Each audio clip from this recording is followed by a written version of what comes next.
তিনি পালাইছেন, অবশ্যই তিনি অপরাধী। সে যদি প্রধানমন্ত্রী থাকবে তাহলে সে দেশ ছেড়ে চলে গেল কেন? তো উনি এখানে যে কথাই বললো কেন জনগণ কেউ এই কথা বিশ্বাস করবে না। আমরা ছাত্ররা যেভাবে করছি এখন আমরাই সংস্কার করব।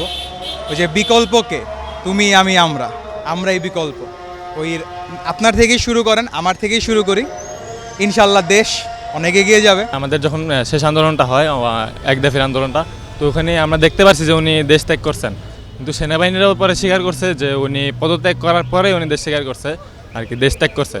সো এখানে সরকার যেই থাকুক না কেন, আমাদের কথা হলো যে দেশটা তো সুন্দরভাবে পরিচালনা করতে পারে এবং জনগণদের উপরে ইয়া রাখতে পারে আর কি। আসলে আমরা সবাই দেখছি যে অনেক দিন তৎকালীন সরকার থাকার পর, আওয়ামী লীগ সরকার থাকার পর দেশে যে বিশৃঙ্খলা বা যেটাই বলেন এটা সৃষ্টি হয়েছিল, সেটা স্টুডেন্টদের প্রোটেক্টের মাধ্যমে সেটা সমাধান হয়েছে।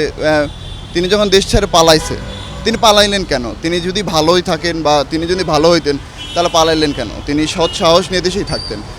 সাবেক প্রধানমন্ত্রী শেখ হাসিনা ও তার ছেলে জয়, তাদের দুইজনের মধ্যে যে কথার একটা মিউচুয়াল, আসলে সেটাই নাই। তার ছেলে বলে একরকম, তার মা বলে আরেক রকম। বাংলাদেশে প্রধানমন্ত্রী দেশ ত্যাগ করছে, সে যদি এখন যদি প্রধানমন্ত্রী যদি সে থাকে, যদি পদত্যাগ যদি সে নাই করে থাকে, তাহলে সে কেন দেশ ত্যাগ করলো? এটাই তো তার প্রথম কোশ্চেন। এই তার বিভিন্ন সময় কল রেকর্ড ফাঁস হচ্ছে, এর কারণ হচ্ছে উনি সবসময় প্রতিদিন কিন্তু ক্যামেরা আসতেন। এই প্রায় 1 মাস তিনি ক্যামেরার সামনে নাই, এই জন্য এই কল রেকর্ডগুলো তিনি ইচ্ছা করে ফাঁস করতেছেন।